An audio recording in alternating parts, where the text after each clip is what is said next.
Assalomu alaykum. Men Botir Alirzayevich G'ulomov, Meros klinikasida neyroxirurg bo'lib ishlayman. Bosh miya va umurtqa pog'onasi patologiyalarini zamonaviy neyroxirurg usullari orqali davolayman.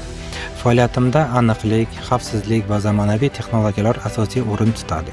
Bizni klinikamizda Sanaka 300 ultra tovushli absos qo'llaniladi. Ushbu uskuna o'simta va patologik to'qimalarni juda aniq olib tashlash imkonini beradi.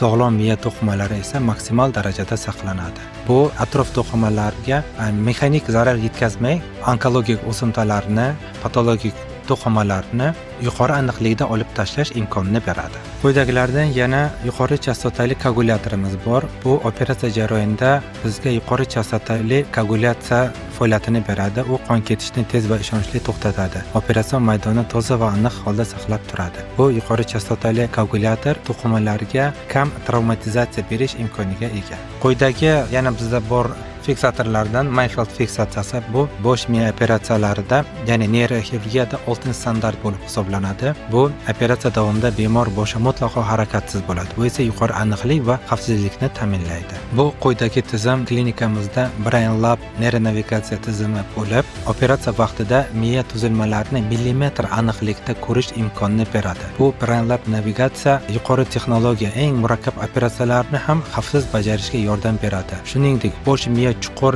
o'simtalaridan atrof to'qimalarga zarar yetkazmay biopsiya olish xususiyatiga ega. Biopsiya olishda bizga yuqori aniqlikni ta'minlab beradi. Shuningdek, operatsiyada yana bu ham neyroxirurgiyaning oltin standartlar qatoriga o'zi kiryapti.